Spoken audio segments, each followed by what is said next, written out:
Buenos días. Vamos en esta mañana, estudiar la palabra de Dios. Me gustaría comenzar preguntando a los hermanos que están aquí, ¿cuántos de ustedes han sido censados alguna vez? Censados en tu casa. Censados, Dolly, censados. Ok.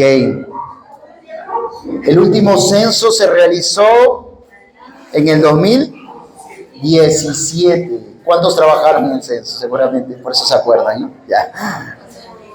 Me acuerdo que hace mucho tiempo, en el censo anterior, fui a censar también yo a las casas y era impresionante por dónde te mandaban y lo que tenías que hacer.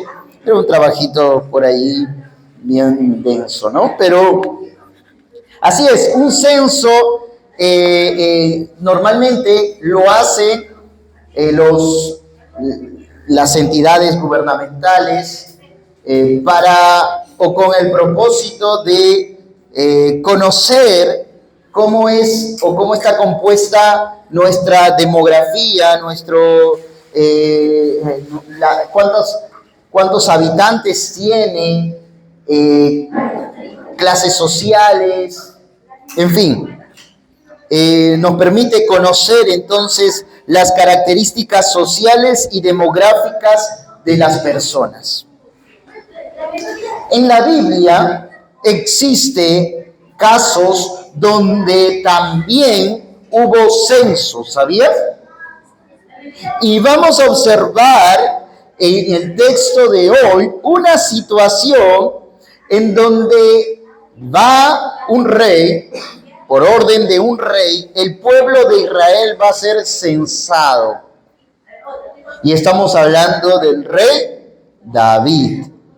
Y uno puede decir, entonces David quería conocer cuánta gente tenía y quería de repente hacer un programa social para todo el pueblo de Israel, ayudarlo para que ninguno se quedara sin comer o ninguno se quedara sin una casa. ¡Qué buen rey es David!, ¿no? Sin embargo, en la Biblia, este censo es considerado como uno de los pecados más graves de David, después de la fornicación o adulterio con Betsabé. Así que vamos a nuestras Biblias, la Primera de Crónicas, capítulo 21. Primera de Crónicas, capítulo 21. Entonces, por ahí alguno estará preguntándose, pastores, ¿qué malo tiene un censo? ¿Hay algo malo en un censo para que David sea denunciado por Dios, incluso castigado? Ay, qué malo es Dios, ¿verdad? Vamos a observar por qué este censo es una de los patrones o de las acciones pecaminosas de David, porque va a revelar esta acción una intención en su corazón. Hermano, la mayoría de pecados, todos los pecados, perdonen, no comienzan en la acción. Los pecados comienzan en el corazón. Y la acción es el resultado del corazón. ¿Por qué esa persona hizo? Está haciendo mal, ahora Dios lo va a castigar. No. Esa persona está accionando de acuerdo a su corazón. El corazón, hermanos, es el lugar donde se desarrollan todos los pensamientos contra Dios y terminamos fallando de tal manera a Dios y se va exteriorizando a través de nuestras acciones. Vamos a leer Primera de Crónicas, capítulo 21, y les invito a ponerse de pie.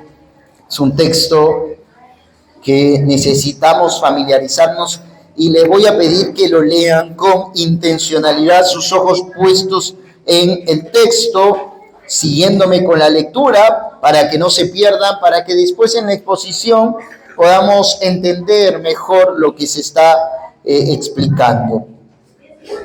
Dice la palabra de Dios, Primera de Crónicas, capítulo 21.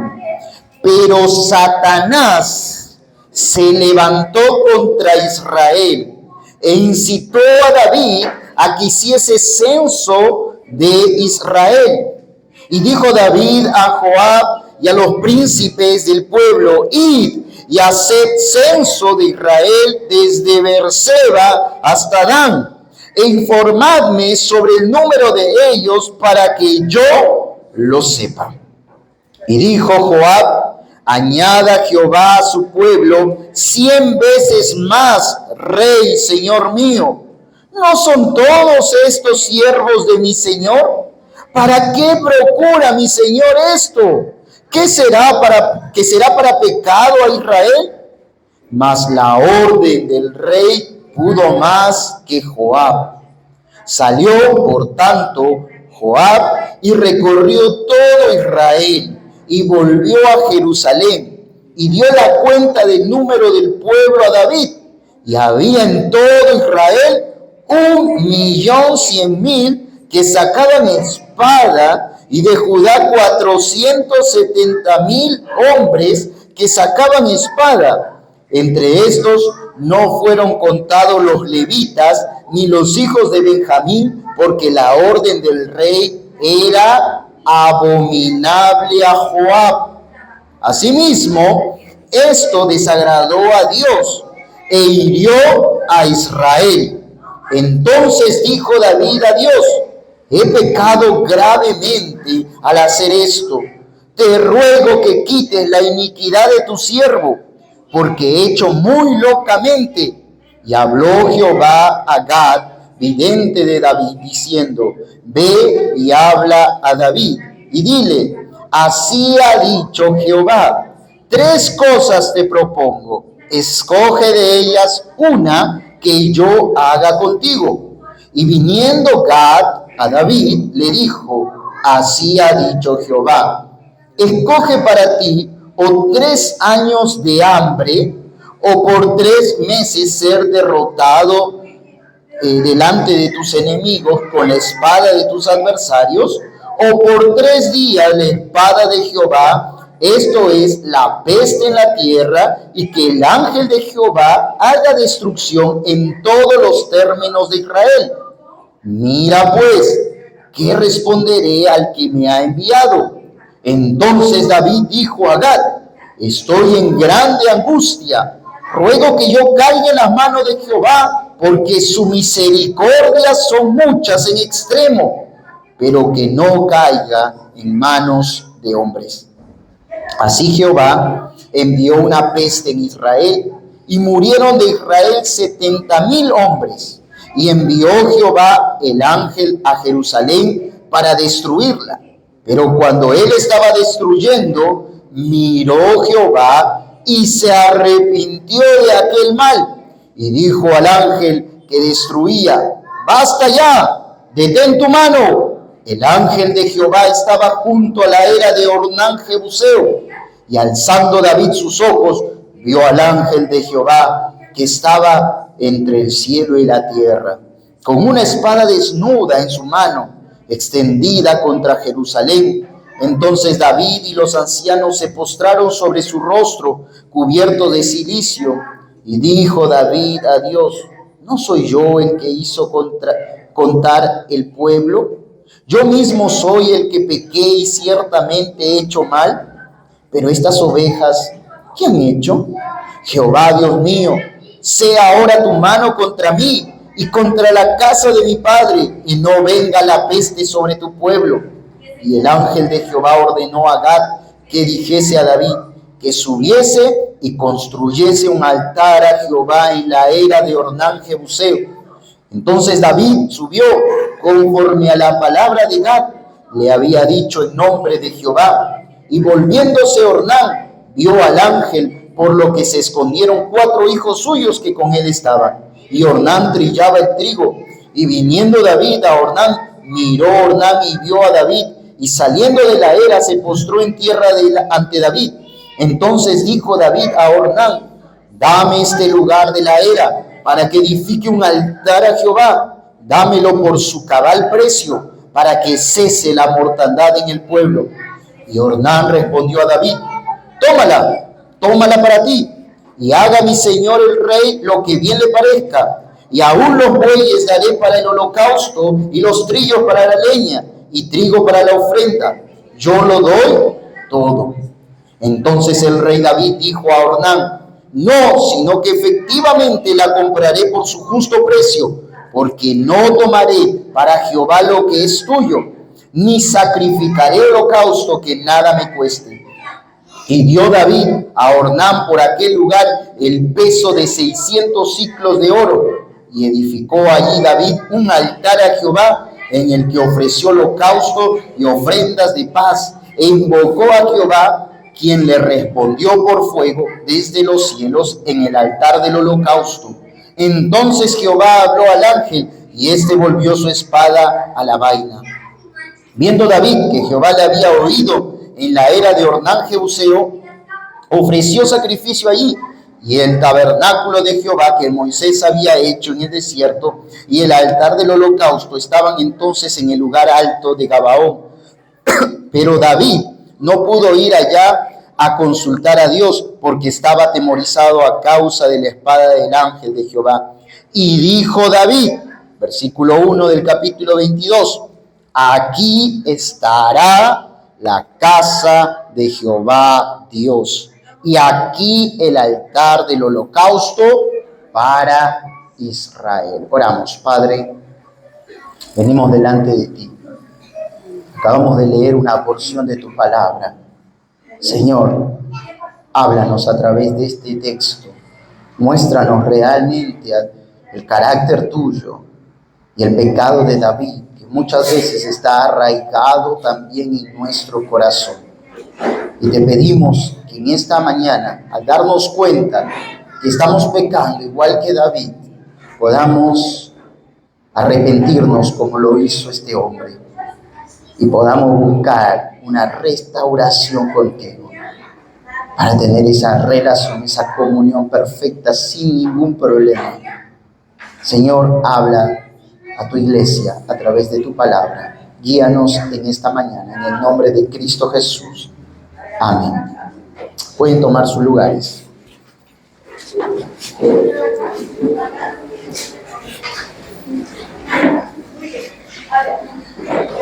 Ya nos hemos familiarizado. Muéstrale.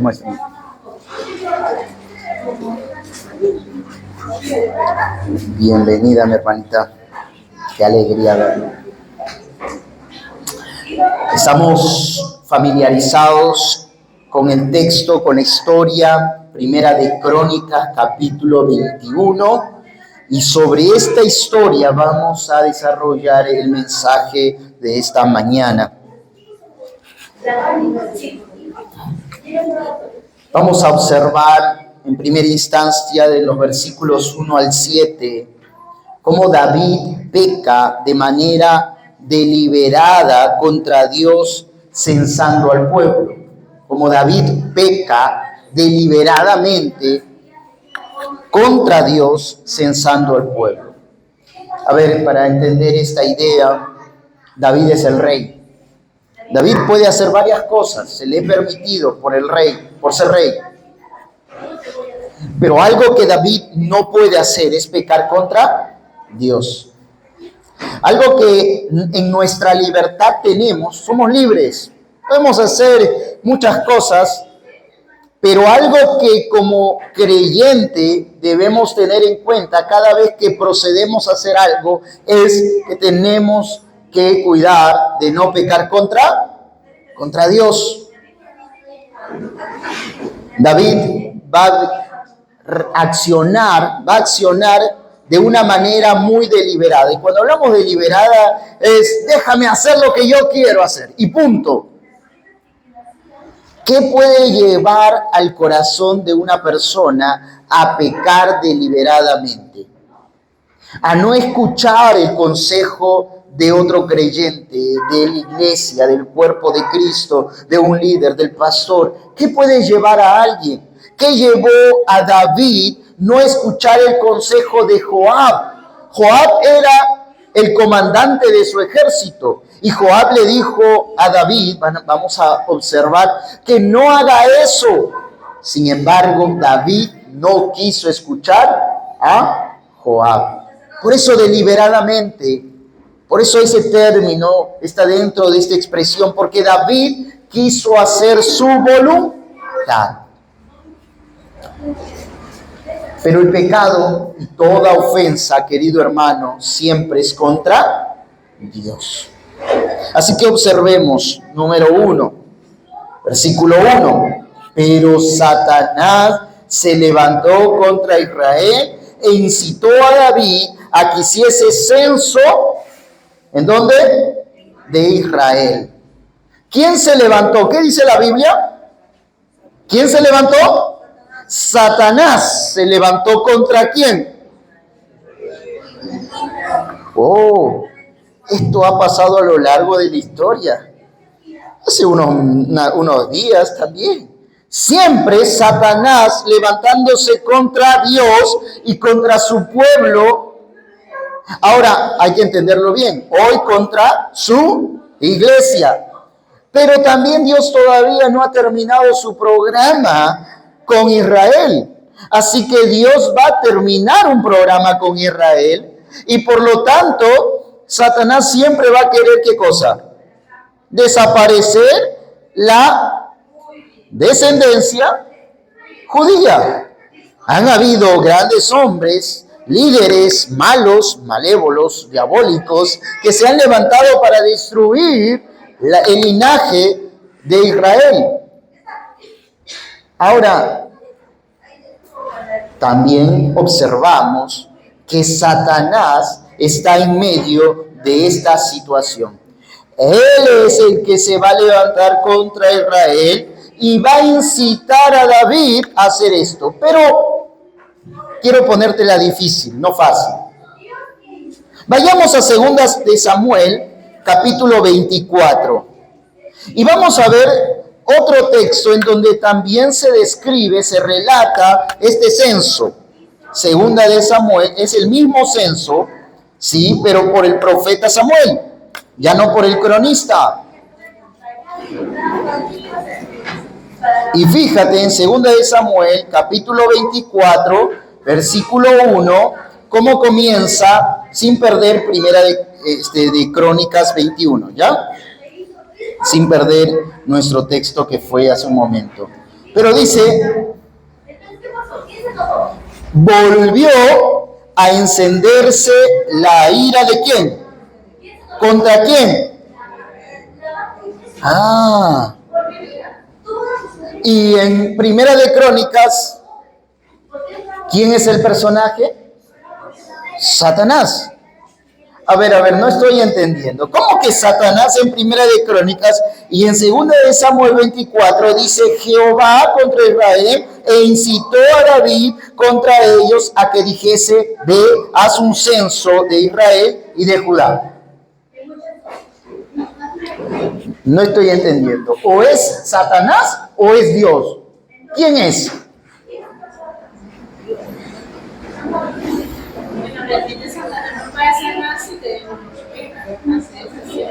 Así es. ¿Cómo Satanás está en escena? No es mentira. No es que Samuel se equivocó o el cronista se equivocó. Satanás está en escena. Satanás siempre está en contra de ¿qué? Del pueblo de Dios. Satanás siempre va a estar actuando para destruir el plan. Y acá hay mucho más que un censo.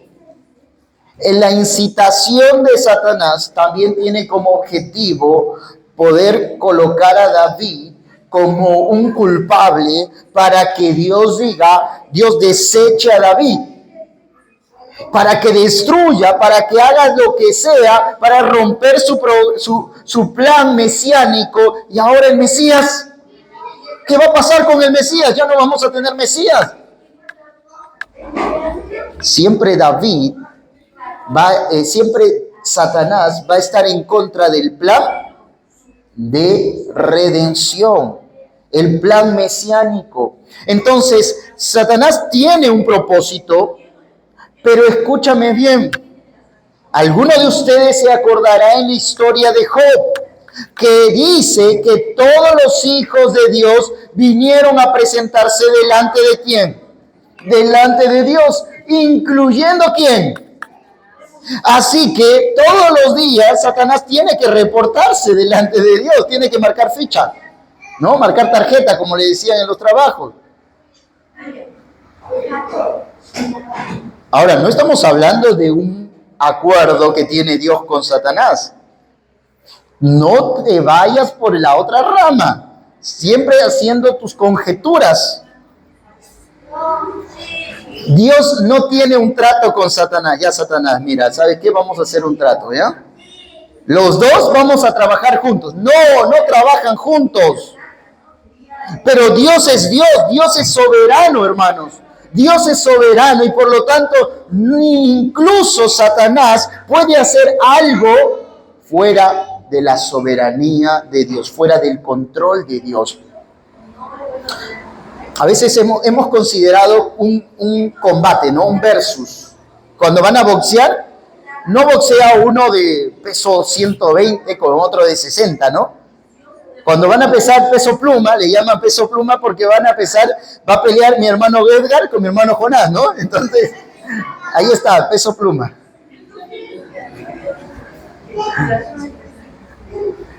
¿Qué significa esto, hermanos?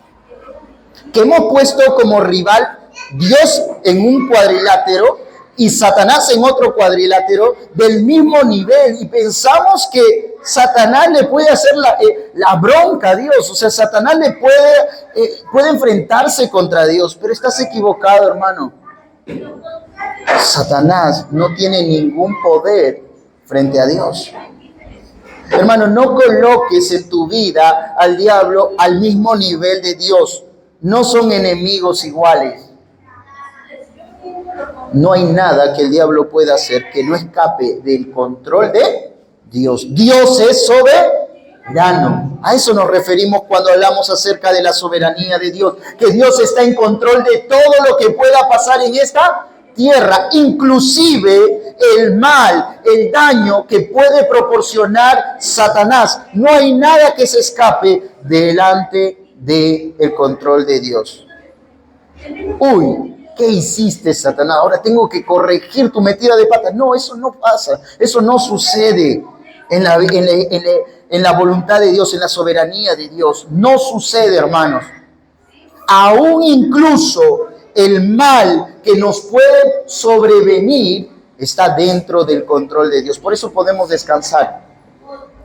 Y ustedes van a ver cómo David va a entender esta verdad. ¿Y por qué entonces David va a preferir colocarse debajo de quién? Del castigo de Dios, debajo de la mano de Dios, de la disciplina directa de Dios. Porque él conoce quién es Dios. Entonces, lo que muestra es que el pueblo de Israel estaba caminando hacia una dirección. Su rey también estaba desviando su corazón de Dios. Y al parecer, porque David no va a querer escuchar nada a Joab, ya el rey, ojo, ¿qué dije al comienzo? Las acciones son el resultado de el pecado que hay en el corazón.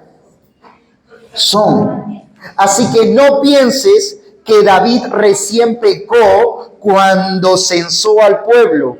David ya estaba en su corazón rebelado contra Dios. Él era un rebelde contra Dios en su corazón.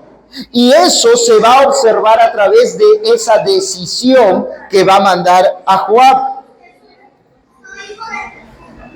Porque tal persona si estaba aquí en la iglesia, si estaba cantando, no, perdón, pero si estaba predicando cuando el pastor no estaba. ¿Por qué?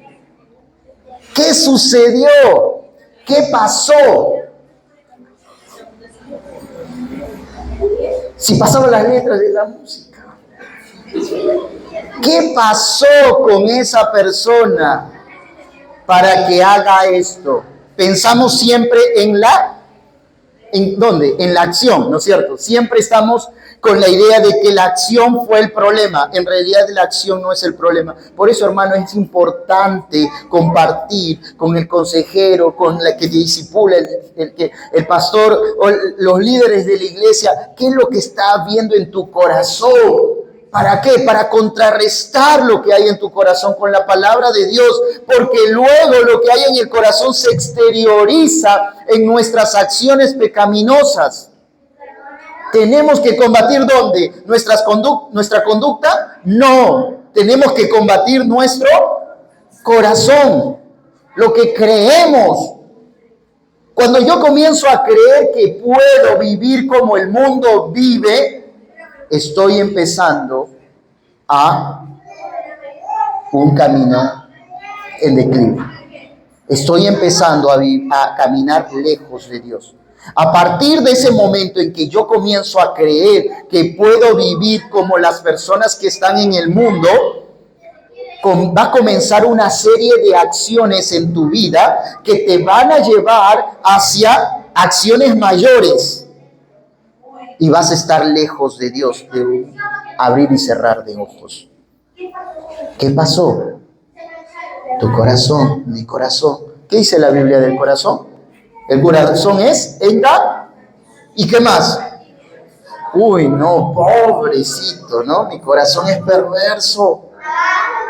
¿Cuántos de ustedes han pensado, no, yo tengo un corazón bonito? Yo tengo un corazón bien dócil.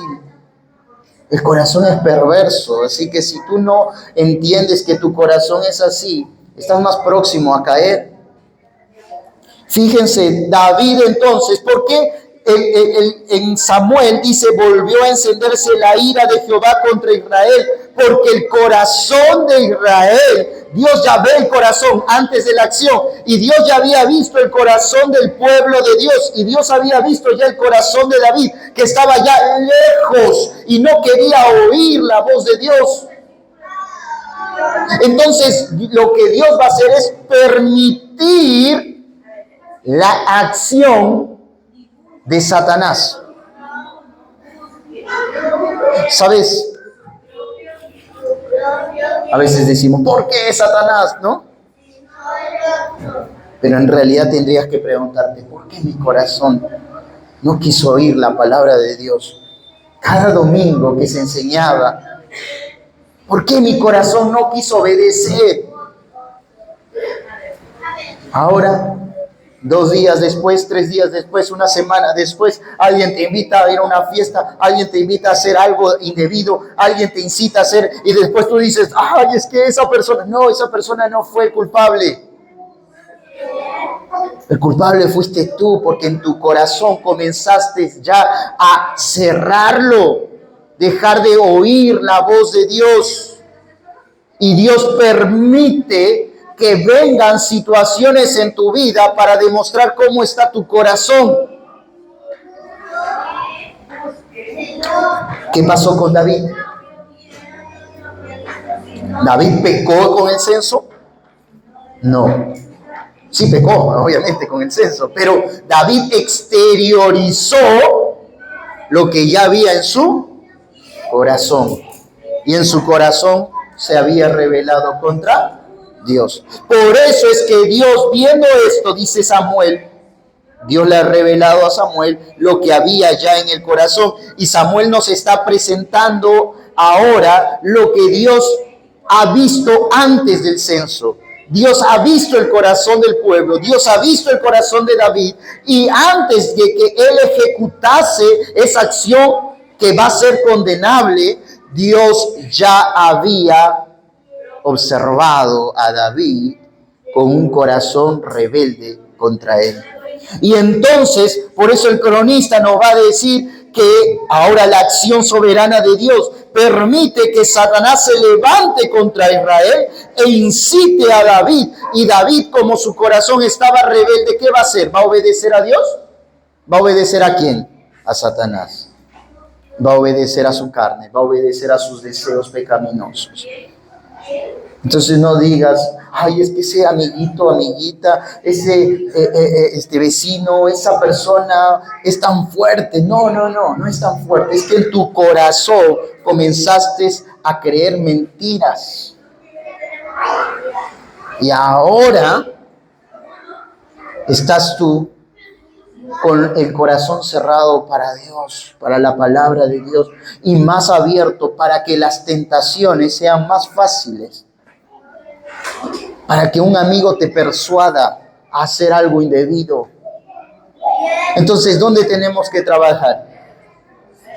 Tenemos que comenzar a abrazar las verdades de Dios. Tenemos que comenzar a creerlas. Tenemos que comenzar a combatir las mentiras, exteriorizar y decir, a ver, corazón, ¿qué mentiras estás creyendo? Y a la luz de la palabra de Dios, observar esas mentiras y a desarraigarlas de nuestro corazón para comenzar a plantar las verdades de Dios.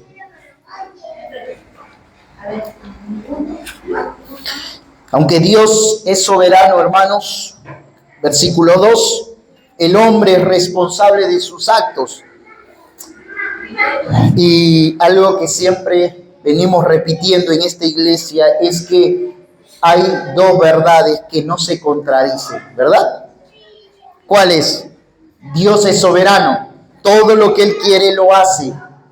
No hay nada que se haga fuera de la voluntad de Dios. Aún el mal que me sucede está dentro de la soberanía de Dios, no de la intención de Dios. Ojo, cuidado. De Dios no procede ningún mal, porque Dios es de carácter bondadoso. Todo el bien procede de Dios. No hay nada malo en Dios. Cuando algo malo te sucede, no es que de Dios está viniendo eso malo, pero sí eso que está pasando, eso malo, está dentro de la soberanía de Dios. No se escapa del control de Dios, porque Dios es soberano. Pero por otro lado está la responsabilidad humana.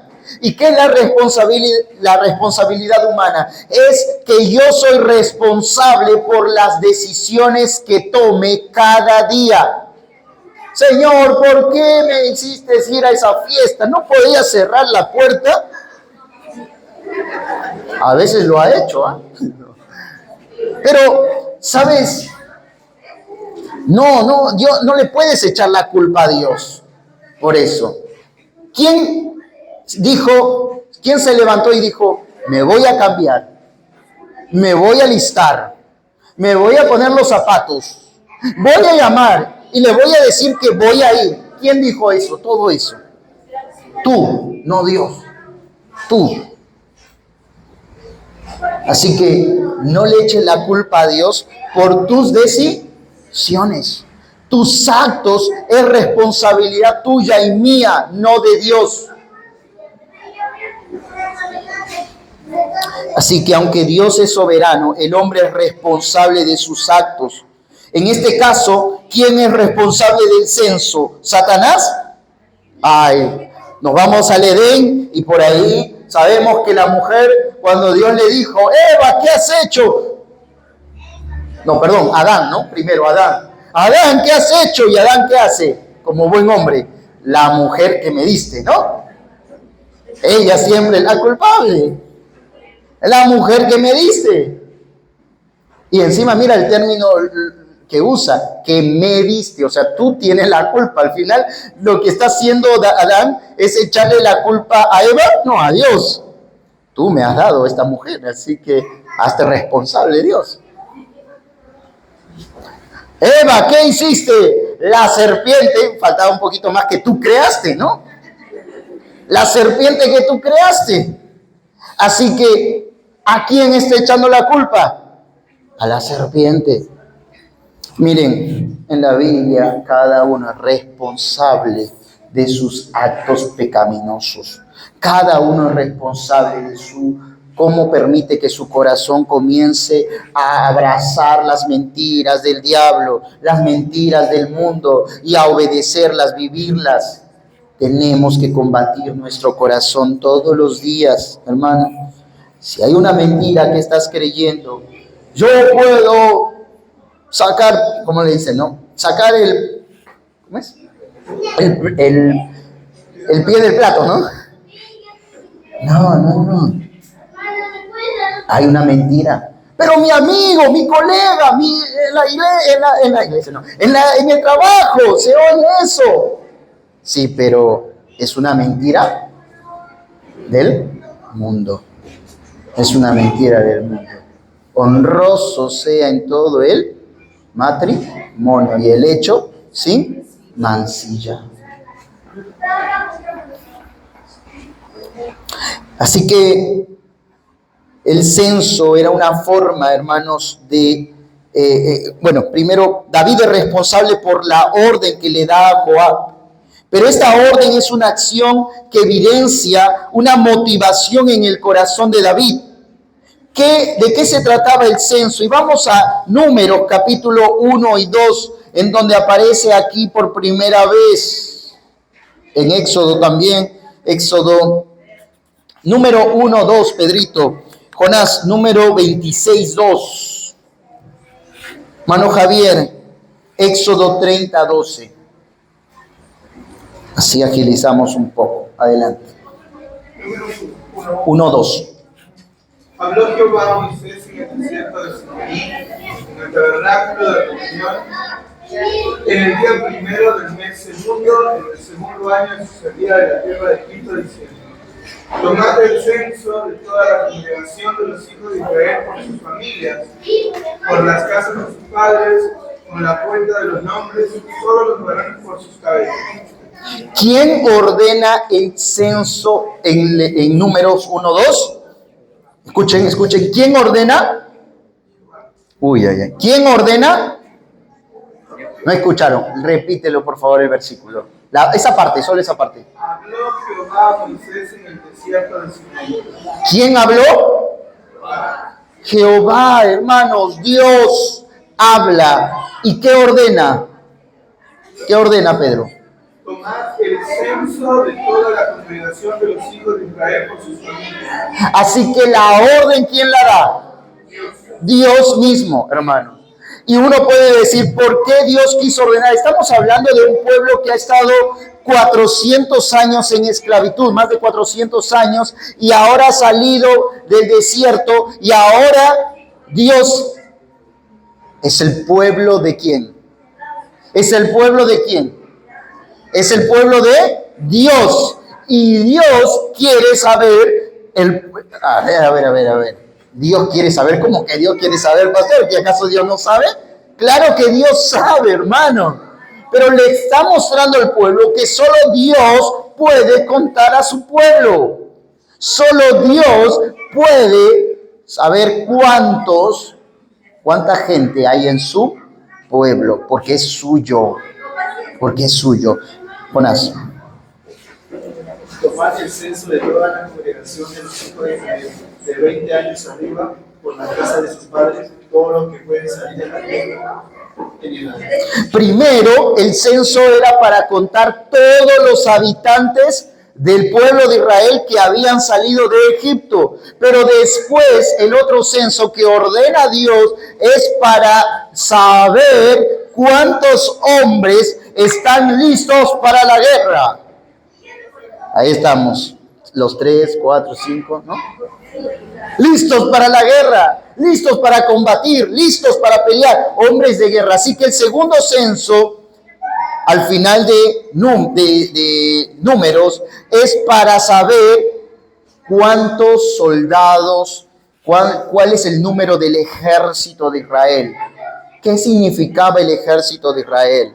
La fortaleza, hermanos, de un reino se medía por cuántos hombres tenía. O sea, si venían 100,000 contra 10,000, ¿quién iba a ganar? ¿Quién?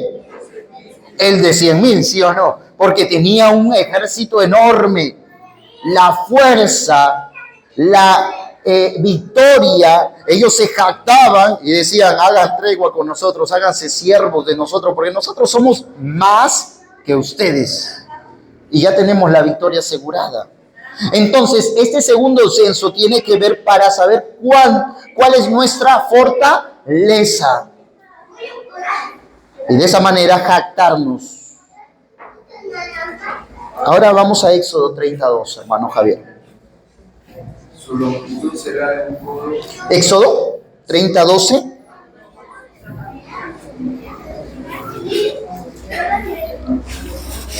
Cuando tomes el número de los hijos de Israel, conforme a la cuenta de ellos, cada uno dará a Jehová el rescate de su persona.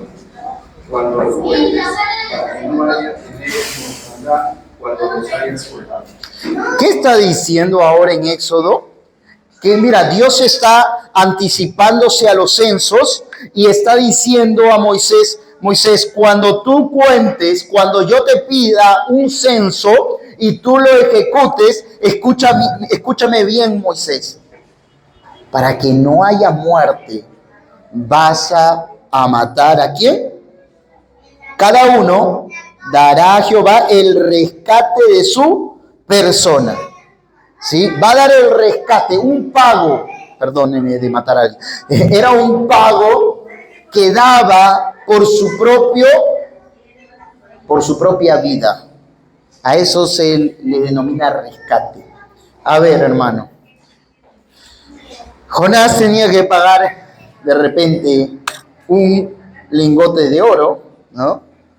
Si él quería cuando él sea censado, ¿para qué? Para que él no muriera. Porque de esa manera, ¿qué es lo que Dios le está enseñando? ¿A quién iba a dar? ¿A quién debería pagar cada persona? ¿A quién? ¿Ah? Léelo ahí, versículo 12. Cada uno dará ¿a quién? A Jehová el rescate de su persona. Entonces era un pago ¿a quién? A Dios. ¿Por quién? Por uno mismo. ¿Qué está enseñando Dios a través de esto? ¿Qué nos está enseñando Dios a través de esto? Al pueblo de Israel, obviamente, en primer lugar, porque no podemos aplicarlo a nosotros si primero no entendemos qué le está enseñando al pueblo de Israel. Ustedes son míos. Ustedes son míos, son propiedad de Jehová. Y yo les voy a enseñar que cuando a ustedes les censen, cada uno de ustedes tiene que reconocer en ese momento que son propiedad de Jehová, pagando un rescate. De lo contrario, vendrá sobre ustedes muerte. Hermanos, para entenderlo mejor, el censo era una demostración clara, una manera de parte de Dios. En primer lugar, tenía que venir de la orden de Dios. En segundo lugar, tenía que haber un rescate. Pero la enseñanza es: Israel le pertenece a Dios. Israel le pertenece a Dios. Mío es Israel. Hermanos, había muchos pueblos, podían contar como querían. Ellos no le pertenecían a Dios, pero Israel le pertenecía a Dios. Y toda persona que le pertenece a Dios tiene que entender que Dios es su amo.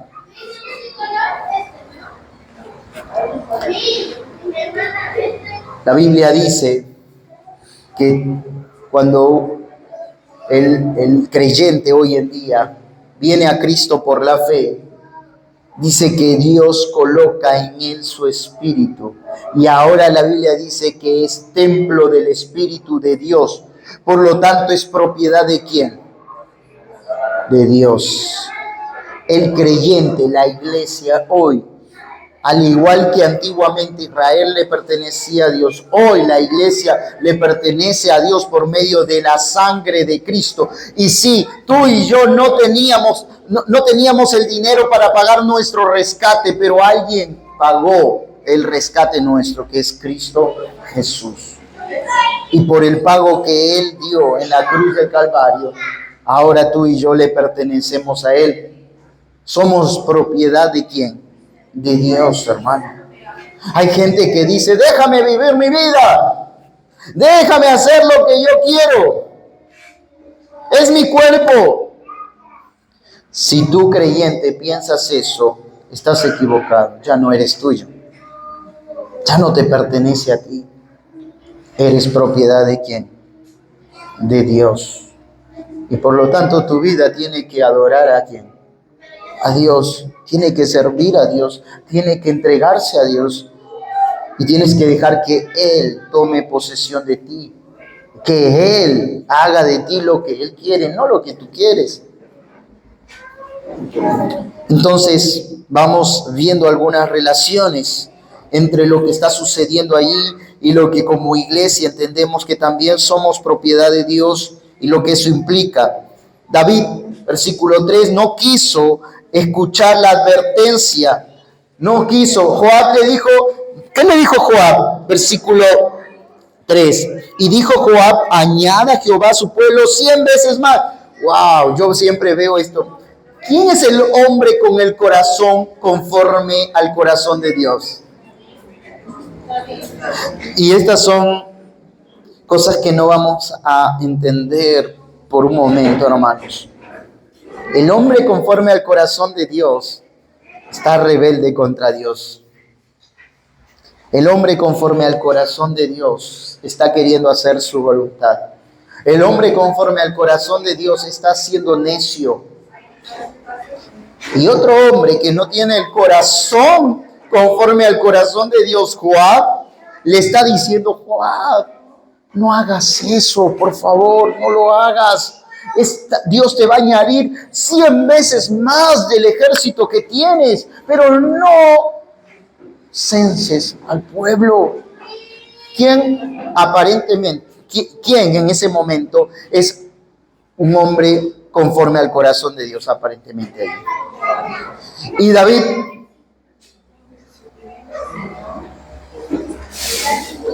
en esta situación, Joab está demostrando actuar conforme al corazón de Dios, pero David no.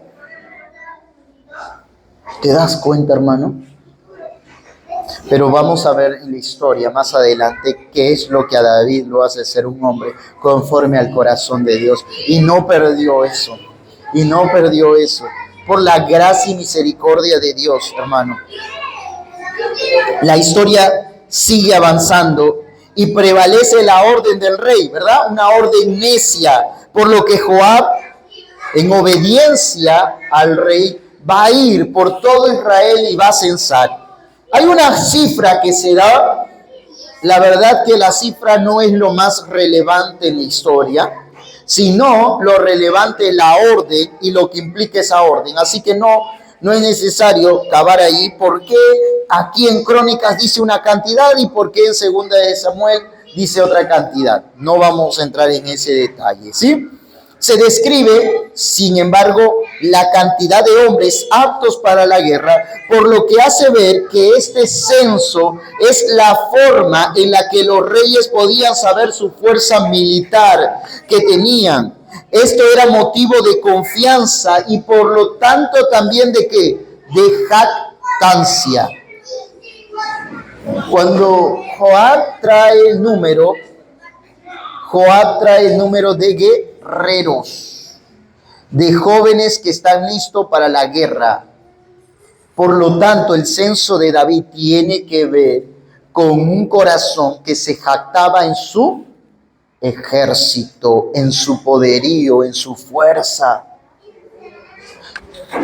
Van a haber salmos en donde nos va a decir que el ejército, aunque haya un ejército, si la confianza debe estar puesta en ¿quién? En Dios. No importa cuál cuán grande puede ser un ejército, y eso lo ha demostrado Dios a lo largo de la historia, con ejércitos tan pequeñitos, con gente tan minúscula en comparación a los ejércitos grandes que había. Dios le dio victoria a Israel. Pero así, pero aquí, ¿qué es lo que está sucediendo en un episodio de su vida? Y esto, recuerden, hermanos, esto puede pasar, y escúchame bien, ya lo mencionó la hermana. Las victorias del pasado no te aseguran las victorias del futuro. David mató a Goliat, ¿qué es eso? Dios dándole, mi hijo, si escucha, siempre le gusta escuchar la historia de David y Golías, ¿no? Entonces siempre le tengo que graficar y tirarme como Golías cayó y después viene y me pisa, ¿no? Pero escúchame, hermano, la victoria que tuvo David en su juventud no le aseguró la victoria frente a una situación más adelante de su vida. Sabes, todos los días, jóvenes, hermanos, hermanas, amigos, todos los días tenemos que pelear, tenemos que ganar, tenemos que colocarnos al lado de la victoria de Cristo. Por Él somos más que vencedores, por Él podemos vencer. Por Él podemos tener la victoria ya asegurada, pero todos los días tenemos que ser conscientes que tenemos una lucha, no contra sangre ni carne, no contra hermano Edgar, no contra Jonás, no, es nuestra lucha contra huestes espirituales en las regiones celestes. Así que nuestra lucha no es contra un hermano que de repente me disgustó, me miró mal, o de repente no me dio el cafecito, ¿no? No es contra ellos. Nuestra lucha es contra las huestes en las regiones celestes. Y contra ellos tenemos que pelear. ¿Cómo? Mirando el fútbol todos los días. No vamos a pelear mirando el fútbol todos los días. Le voy a dar un pelotazo. No. Tenemos que pelear ¿con qué? Con la armadura de Dios. Con la novela. Moisés. Esa es buena. ¿Sí o no? No. Mejor lee tu Biblia. No estoy diciendo que sea malo ver televisión. Lo que estoy diciendo es que cuando nosotros no nos equipamos para, entendiendo que todos los días tenemos una lucha, entonces estamos desarmados y te vas a dar cuenta que quizás en ese día no hayas sido derrotado, pero estás débil y al próximo día, tarde o temprano, va a venir la derrota. Así que, ¿qué demuestra este censo, hermanos? ¿Qué demuestra este censo? La jactancia de David. ¿Qué había en el corazón de David? Orgullo. Uy, acá nos agarró, ¿no? ¿Qué hay en nuestro corazón muchas veces? No, yo no soy orgulloso, yo soy bien humilde, hermano, bien humilde. Orgullo vestido de humildad, ¿no? No, hermano, todos somos orgullosos en diferentes medidas, unos más que otros. Otros tienen cientos de kilómetros, ¿no? Pero todos somos orgullosos. Y si confiamos en nosotros mismos, y si confiamos en algún aspecto de nosotros, mira, antiguamente, ahora ya no participamos, pero alguno puede decir, yo gané jóvenes involucrados, ¿no? Así que soy invencible, ¿no? Otro puede decir, de repente, yo estoy colaborando en algún ministerio de la iglesia, soy invencible. No, nadie es invencible. Yo estoy predicando, no, tampoco. Hermanos, hay una verdad que a veces obviamos en el liderazgo. Todos somos vulnerables al pecado. Todos. No podemos idealizar a un líder, a pastor o a ese hermanito que llena los coliseos y hace un mega evangelismo. No podemos idealizar a nadie, hermano. Todos somos vulnerables al pecado y tenemos que vestirnos, equiparnos, fortalecernos en el poder de su fuerza. Así que, ¿qué hay en nuestro corazón? Ahí está la mayor derrota, comienza en el corazón. El mayor desastre en nuestra vida comienza en el corazón, a partir del corazón, hermanos. Versículo 7 afirma que esto desagradó a Dios e hirió a Israel. ¿Qué es el pecado, hermanos? El pecado es una ofensa ante el carácter santo de Dios. El pecado es ir contra la voluntad de Dios. ¿Cuántas veces tú y yo hemos actuado en contra de la voluntad de Dios? Señor, esto quieres, pero esto yo quiero, así que voy a hacer lo que yo quiero. ¿Qué es eso entonces? Pecado. El pecado no es únicamente matar, robar, hacer cosas atroces. No, el pecado comienza en el corazón. Pecar es cuando yo quiero hacer mi voluntad y no quiero hacer la voluntad de Dios. Ahí es mi pecado. Ahí comienza mi pecado, hermano. Y el pecado es una ofensa a Dios, algo detestable que provoca la ira de Dios. Mira el versículo 7. Asimismo, esto, dice, desagradó a Dios e hirió a Israel. ¿Qué produce el pecado, hermanos? ¿Qué produce el pecado? ¿Qué es el pecado? Es una ofensa a Dios. ¿Pero qué produce el pecado?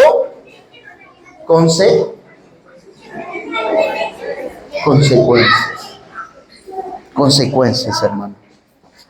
Hermano, el pecado siempre va a traer consecuencias a nuestra vida.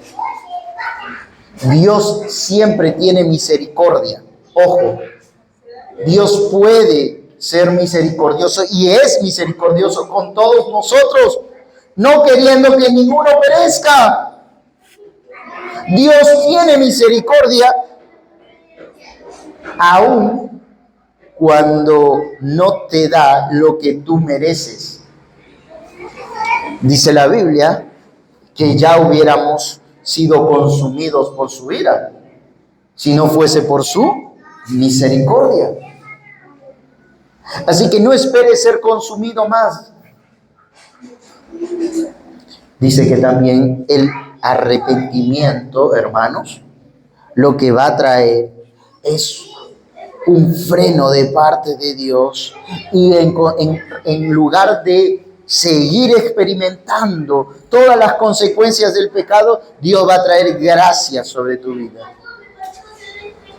Hermanos, en segundo lugar, del 8 al 18, vamos a observar cómo David experimenta la disciplina y misericordia de Dios, cómo David experimenta la disciplina y misericordia de Dios. Dice: entonces dijo David a Dios, he pecado grave al hacer esto. Te ruego que quites la iniquidad de tu siervo, porque he hecho muy loca. ¿Qué hizo David, hermanos? Y esto es lo que hace que David tenga un corazón conforme al corazón de Dios.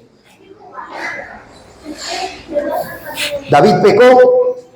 Y como consecuencia de ese pecado, ¿qué vino? El castigo de Dios. ¿Qué hace David? ¿Qué hace David? Se arrepiente. Hermano, ¿qué espera Dios? ¿Qué espera Dios de nosotros? Porque tú y yo pecamos o no pecamos. ¿Has pecado en esta semana? No, yo no he pecado, yo no peco, no. Todos pecamos.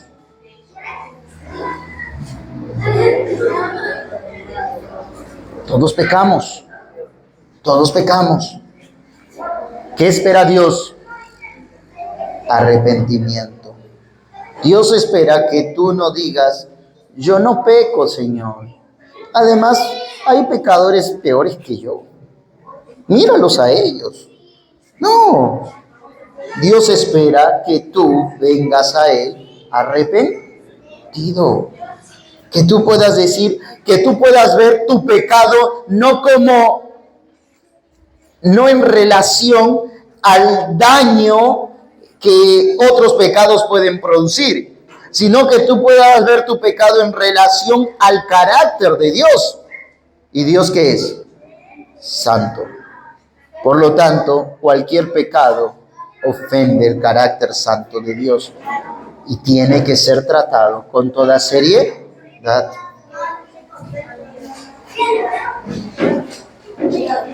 Entonces el corazón de David se arrepiente. Y miren, dos acciones que van acompañadas con el arrepentimiento. Y esto es lo que se trata el verdadero arrepentimiento, hermanos. Nuevamente repito, ¿qué es arrepentirse, hermanos? ¿Qué es arrepentirse? Arrepentirse es lo que vamos a observar en David. Arrepentirse es que confiesa su pecado. El arrepentimiento conlleva dos partes. La primera parte, la confesión. Yo tengo que confesar mi pecado. Señor, ya tú sabes. No, tengo que confesar. Señor, ayer quise aplacar algo que había hecho y entonces lo dije en una mentira. Perdóname, porque tú me hablas, tú me enseñas, tu palabra me enseña a decir la verdad. Y yo mentí. Y tú eres verdad. Por lo tanto, he pecado contra ti. Confesión, hermanos. Pero en segundo lugar, ¿qué hizo David? ¿Qué más? Dice, que quites la iniquidad de tu siervo, porque he hecho muy locamente. Hermano, otra de las cosas que hace el arrepentimiento es separación con el pecado. Separación. Entonces, la confesión y la separación. Señor, he pecado contra ti, pero déjame todavía hacer esto, ¿ah? ¿Eso es arrepentimiento? No, eso no es arrepentimiento. He pecado contra ti y ahora me aparto de este pecado. Eso es arrepentimiento. Proverbios 28:13, ¿qué dice? Simplemente lo cito: el que confiesa su pecado y se aparta, ¿qué va a alcanzar? Misericordia. El que confiesa y se aparta alcanzará misericordia. La primera parte decía, por el contrario, el que lo oculta no va a prosperar. Confiesa y se aparta. Entonces ahí vemos claramente lo que es un arrepentimiento. Dos partes de un arrepentimiento: confesión y separación. Versículo 9. Dios respondió al arrepentimiento de David. Cuando David se postra delante de Dios, cuando David confiesa su pecado, cuando David en su corazón se separa de ese pecado, entonces Dios responde a la oración de David y habla por medio de su profeta vidente, el profeta Gad, que era vidente de David, diciendo: ve y habla a David y dile, así ha dicho Jehová. Muy bien. ¿Dios perdona? Sí. ¿Hay perdón? Sí. Pero algo que a veces obviamos, hermanos, y aquí se revela también el corazón de uno. Déjame explicar esto, hermano, por favor. El pecado, cuando hay confesión, también es perdonado. No tenemos que cargar con el pecado después del arrepentimiento. No tenemos que cargar con lo que hice en el pasado después de que haya arrepentimiento, porque Dios perdona. Sin embargo, hay consecuencias físicas con las que yo tengo que cargar mientras viva. Puede ser por un tiempo o puede ser toda la vida hasta que vaya al cielo con Cristo. ¿Y qué tan dispuesto tú estás para cargar con las consecuencias de tu pecado después del arrepentimiento? Eso va a medir realmente o va a demostrar realmente cuán arrepentido estás. ¿Qué tan dispuesto estás para cargar con las consecuencias que Dios aún mantenga en tu vida, en tu cuerpo? ¿Qué tan dispuesto estás para que el Señor te fortalezca, agarrarte de Él y seguir caminando y no buscar otras opciones? Eso va a medir realmente tu verdadero arrepentimiento. Fíjense qué pasa con David. Dios le dice, viene al encuentro, le responde y le dice 3 cosas, David. ¿Cuáles son esas 3 cosas? Vas a escoger una, David. Mira, yo te voy a dar para escoger. Una es que hayan 3 meses de hambre. Bueno, puedo llenar mi refri. No era así, hermanos. 3 meses de hambre. ¿Cuánto puedes vivir sin comer?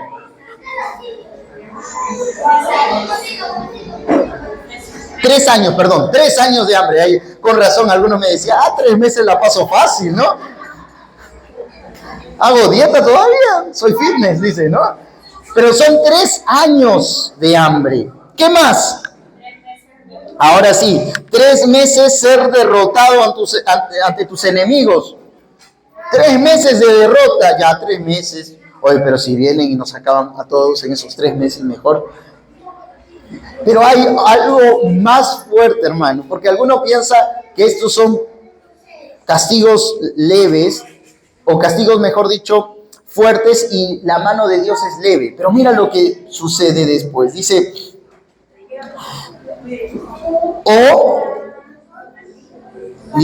por 3 días, ¿no?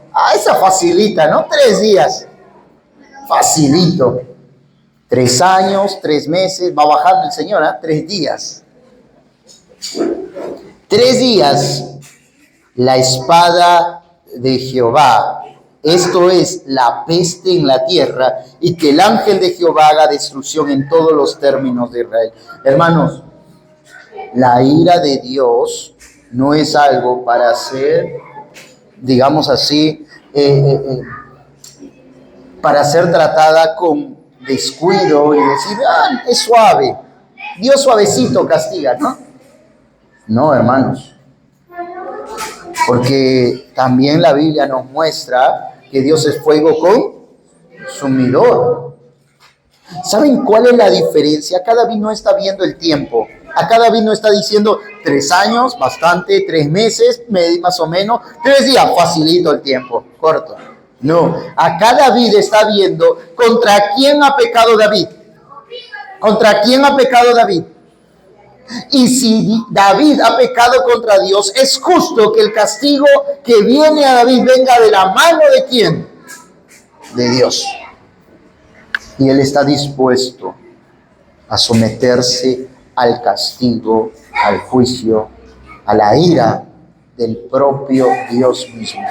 El ángel de Jehová, que es una cristofanía, que es una demostración de cómo Jesús preexiste antes de su nacimiento virginal. Jesús, el Hijo de Dios, eternamente Hijo de Dios, Él estaba en el Antiguo Testamento. Y uno de los nombres que se le da es el ángel de Jehová. Así que aquí es Dios mismo quien va a actuar con ira hacia David y el pueblo, la casa de Israel.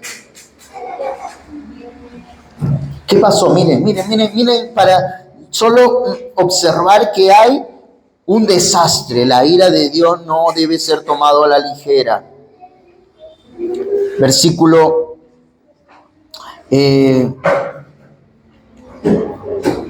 14. Así Jehová envió una peste en Israel y murieron ¿cuántos? 70,000 hombres. ¿Vieron? ¿Cuánto habrá pasado? ¿Horas? ¿Un día? 70,000 hombres murieron. La mano de Jehová no debe ser tomada en poco, a la ligera. Pero David está confiando, ha pecado contra Dios. Dios, yo no voy a escapar de tu ira. Yo no voy a escapar de tu disciplina.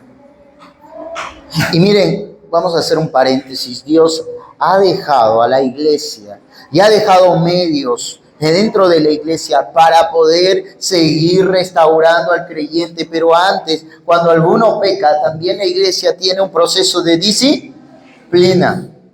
Y esa disciplina no es para dañar, pero sí una persona que está arrepentida, ¿qué va a hacer? Va a colocarse debajo de la disciplina. Porque entiende que viene de parte de Dios. Y una persona que entiende que colocarse, que entiende que el arrepentimiento es también colocarse debajo de la disciplina de Dios, no va a huir de ello. Dios respondió al arrepentimiento, Dios trajo unas consecuencias. La tensión de la historia va avanzando. David tiene que elegir, ya hemos visto, él elige la mano de Jehová. Versículo 13, ruego que yo caiga en la mano de ¿quién? De Jehová, porque su misericordia son mucho en extremo, pero que no caiga en manos de hombres. Y esto es lo que hace que David sea el hombre conforme al corazón de Dios. ¿Qué cosa hace que David sea el hombre conforme al corazón de Dios? Que David se coloca debajo de la mano de Dios, de la disciplina de Dios. David se arrepiente de su pecado y él no huye de la disciplina de Dios. Él se coloca debajo de su mano y él dice: Señor, yo conozco que tú eres un Dios misericordioso. Prefiero que venga de tu mano tu juicio, pero que venga de ti y no de hombres. David se somete a la disciplina de Dios. Hermanos, esto deja un precedente para la iglesia, como una aplicación. La iglesia tiene que entender que Dios ha puesto a la iglesia y dentro de la membresía uno se somete a la disciplina de Dios por medio de su iglesia para ser restaurado, no castigado, para ser restaurado, para volver al cuerpo. Versículo 14 al 17 se describe la mano de Jehová contra Israel, tanto así que murieron rápidamente 70,000 hombres. También se menciona el nombre del ángel de Jehová. Así es con este título que se refiere a Jesús, a Cristo Jesús, quien viene con espada para desatar juicio sobre Israel a causa del pecado del rey. Pero se resalta cómo Dios tiene su ira y extiende su misericordia para no dar el castigo que merece. Mira el versículo 17 al final. Jehová Dios mío, sea ahora tu mano contra mí y contra la casa de mi padre, y no venga la peste sobre tu pueblo. ¿Qué observamos en el corazón de David? Señor, que siga yendo tu juicio hacia los otros. No, David dice, todavía él está reconociendo. Mira todo el proceso, 3 días en donde Dios está trabajando en el corazón de David, porque ese es el propósito de la disciplina, trabajar en nuestro corazón, no huir, sino colocarse debajo de la mano de Dios y asumir toda esa consecuencia. Y David está diciendo: Señor, Yo he pecado, no tu pueblo.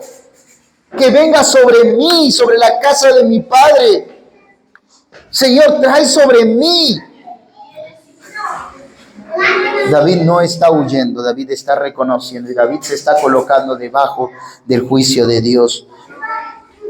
Pero ¿qué pasa en el versículo 18? Cuando Dios ve el corazón de David, cuando Dios ve que David ha entendido, ha aprendido, ha sido restaurado, ¿qué pasa? Versículo 18. Y el ángel de Jehová ordenó a Gad que dijese a David que subiese y construyese un altar a Jehová en la era de Ornán Jebuseo. Escúchame bien, Dios, aún la restauración proviene de Dios. ¿La disciplina de quién viene? De Dios. ¿Y la restauración de quién viene? También de Dios. ¿Qué le pide Dios a David? David, tú has pecado contra mí, pero yo te voy a restaurar. Yo te mando, David, a que levantes un altar para que tú y yo tengamos una relación por medio de un holocausto. David, adórame. David, presenta un sacrificio. David. ¿Y qué hace David? Ahí está Ustedes lo han leído y lo pueden seguir leyendo en su casa. Pero ese territorio, estamos hablando de un terreno. ¿Y a quién le pertenecía? A un hombre. Y Dios le está mandando que David edifique allí. David podía decir, como le dijo, mira, Ornán, este terreno, dámelo. Aquí Dios me ha pedido que edifique casa. Tú lo has escuchado, Ornán. Tú has visto al ángel de Jehová. Porque dice ahí el texto que él vio. Así que Ornán, no te niegues. Y Ornán, con mucha razón, que le dice a David, tómalo, David, es tuyo. David, Ornán, ¿cuánto me va a costar? Nada, David, nada. Es tuyo, tú eres el rey, es para Jehová. Así que tómalo, lo entrego. Y David dice algo. Yo no voy a entregar algo a Dios que no me cueste. Yo he pecado, yo soy el que ha pecado, Ornán. Y aquí Dios le enseña la ley de la restitución. Esto es un principio que a veces nosotros no consideramos cuando ofendemos a alguien, cuando pecamos. Pensamos que, ya hice eso, ya Dios me perdonó, ya no tengo que hacer nada más. Sí, es verdad, no tienes que hacer nada para ganar el favor, el perdón de Dios. Pero algo que David nos enseña es que yo no puedo quedarme con los brazos cruzados. ¿Qué hizo Zaqueo? Si yo he robado, yo le voy a dar 4 veces más. La ley de la restitución. El principio muy importante en la vida cristiana.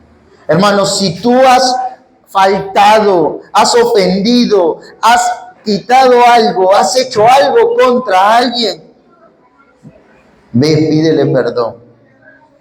Pero muestra a través de una acción tu perdón, que realmente estás arrepentido contra esa persona.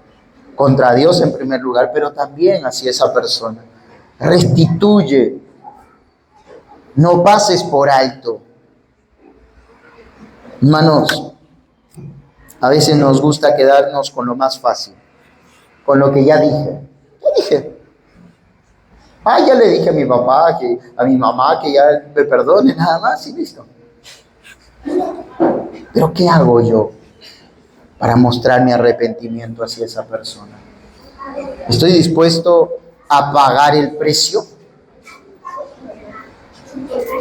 ¿Estoy dispuesto a de repente comenzar a tener acciones que demuestren ese perdón hacia ella?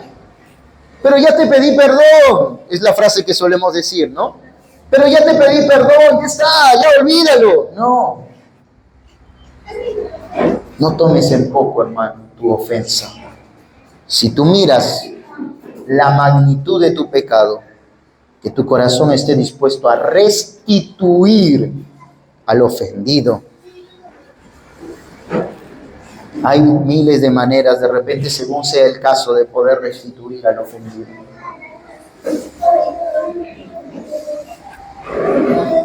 Incluso esto lo aplicamos con nuestros hijos, ¿no? Tú, está bien, rompiste algo de alguien que no le pertenece, bueno, que no te pertenece, bueno, ¿qué vas a hacer? Ya le pediste, pídele perdón, nada más. No. Le enseñamos poco a poco lo que es la ley de la restitución. Bueno, mira, si yo te daba esto, ahora eso vamos a utilizarlo para juntar, para restituir esto que has roto, que has malogrado, que has hecho.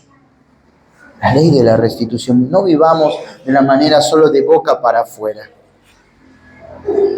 Mostremos realmente nuestro arrepentimiento con acciones. Dios finalmente demanda por el pecado de David un sacrificio que satisface la ira de Dios. Nosotros podemos observar eso del versículo 19 en adelante. Entonces David subió conforme a la palabra de Gad le había dicho en nombre de Jehová. Entonces, versículo 22, dijo David a Ornán, dame este lugar, y ahí se desarrolla lo que acabamos de explicar. Y fíjate, versículo, ¿qué va a hacer allí en ese lugar? Versículo 24, entonces el rey David dijo a Ornán, no, sino que efectivamente la compraré por su justo precio, porque no tomaré para Jehová lo que es tuyo, ni sacrificaré holocausto que nada me cueste. Dispuestos a sacrificar cosas en nuestra vida. Y dio David a Ornán por aquel lugar el peso de 600 siclos de oro. Y edificó allí David un altar a Jehová, en el que ofreció holocausto y ofrenda de paz, e invocó a Jehová, quien le respondió por fuego desde los cielos en el altar. ¿Qué hay? ¿Qué observamos que hay? La obediencia, pero ¿qué hay?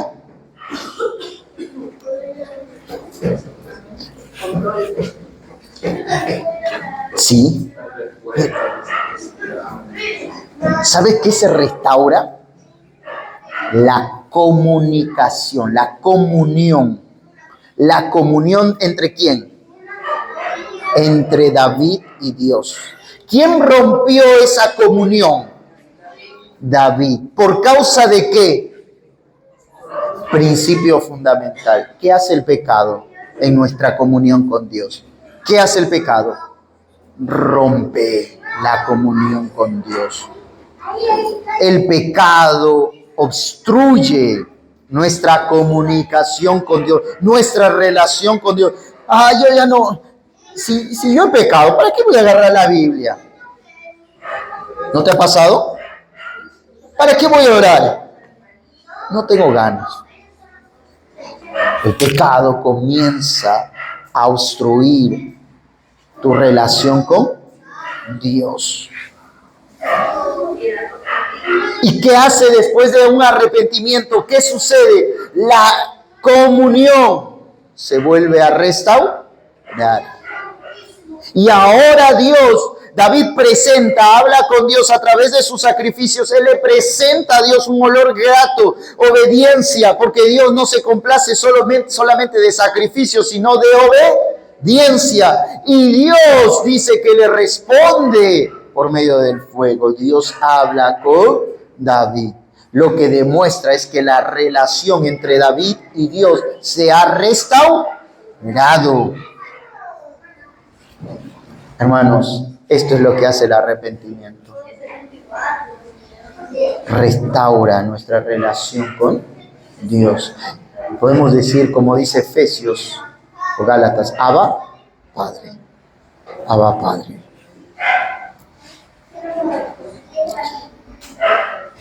Muchos quieren seguir a Jesús y no pagar el costo. Muchos prefieren que el pecado siga obstruyendo esa comunicación con Dios y no están dispuestos a arrepentirse y restaurar su relación con Dios. Querido hermano, la Biblia dice que tú y yo estábamos separados de Dios. Efesios dice, estábamos muertos, y hemos visto en algún momento los que han estado en la predicación de Efesios, dice que esa palabra muerto es separado de Dios por causa natural del pecado. Y cuando tú y yo vivíamos en el mundo, cada uno bajo nuestra voluntad y nuestros pensamientos, dice la Biblia que éramos hijos de ira, lo mismo que los demás, hijos de desobediencia. Y tú y yo vivíamos de esa manera, y probablemente haya gente que siga viviendo así. ¿Y qué dice Dios? Cristo vino a este mundo y Él fue a la cruz. Él fue el sacrificio por nuestros pecados, para que tú y yo podamos ahora, por medio de la fe en Jesucristo, tener una relación de padre a hijo con Dios, para ser adoptados hijos suyos. Y ese Dios que envió a Jesucristo lo hizo para que el hombre pudiera ser cercano a Dios. El hombre ha buscado por muchas maneras llegar a Dios.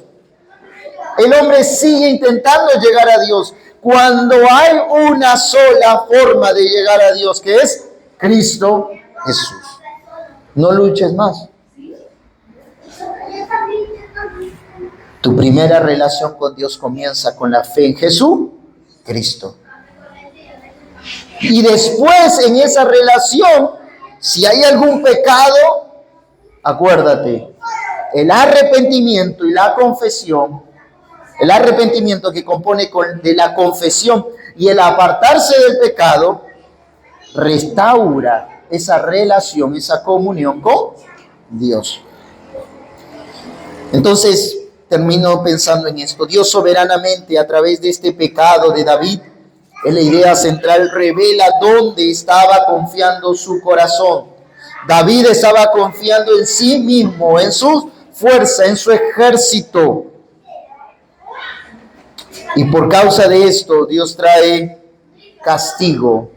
Sin embargo, David se arrepiente de su pecado y Dios le extiende misericordia. El cronista espera que Israel, al oír esta historia, confíe en Dios y en el medio de gracia que estableció para salvar a su pueblo. Hermano, Dios mismo, cuando trajo el juicio, Dios mismo estableció el medio de gracia de salvación para detener su mano contra el pueblo de Israel. ¿Y cuál fue ese medio? Un sacrificio. Siempre en la historia, lo que detiene la ira de Dios es un sacrificio. Y lo que detiene que la ira de Dios no se desate sobre ti y sobre mí es el sacrificio de Cristo Jesús. El censo en la monarquía era la manera de medir la fuerza militar que una nación poseía, y de esto dependía su confianza. Sin embargo, para Israel, la confianza no radicaba en su fuerza ni en un ejército, sino en Dios. Por eso esta acción de David es uno de los pecados más grandes que se menciona y se le atribuye a David, porque no confió en Dios. Querido hermano, el mayor pecado en la humanidad, el pecado que desata todos los demás pecados, ¿sabes qué es? El pecado de la incredulidad, que en otras palabras es el pecado de la falta de confianza en Dios. Y el pecado de incredulidad es creer que yo no necesito a Cristo. Creer que yo no necesito a Cristo y por lo tanto comienzo a vivir la vida sin Cristo, a mi manera. El mundo puede matar, puede robar, puede hacer muchas cosas. Pero todo eso es una señal de que el mundo no confía que Cristo puede transformar su vida. No confía que Cristo es la solución para su problema.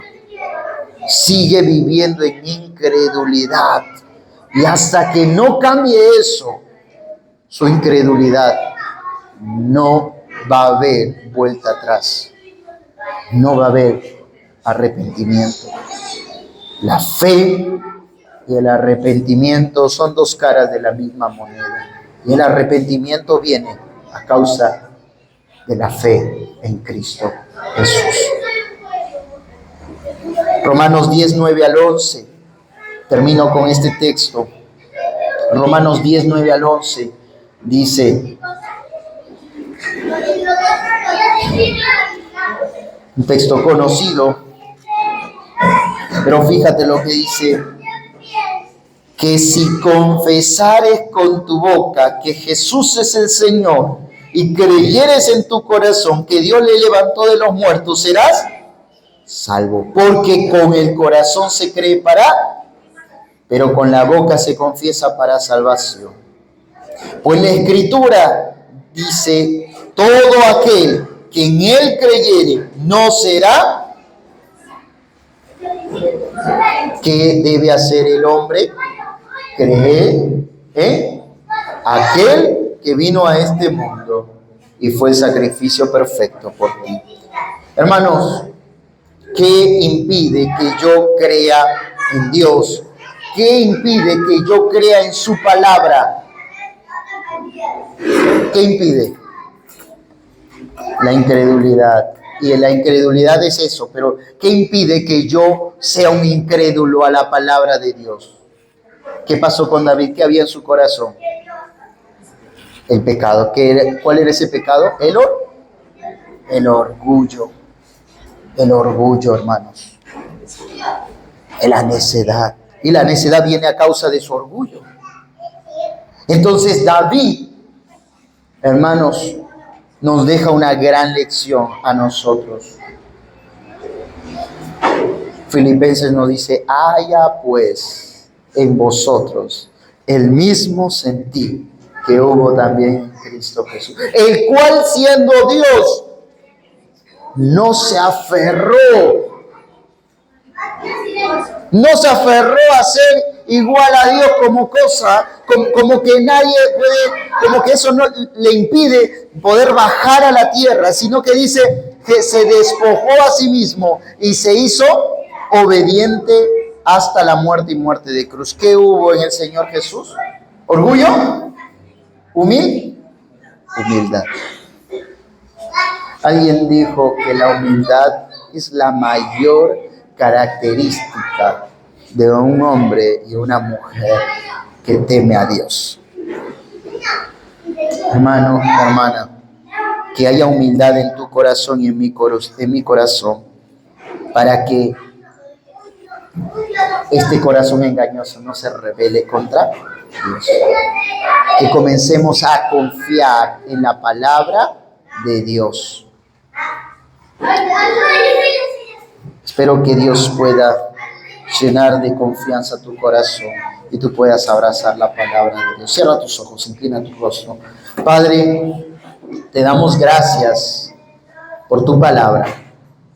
Gracias por este ejemplo, por David.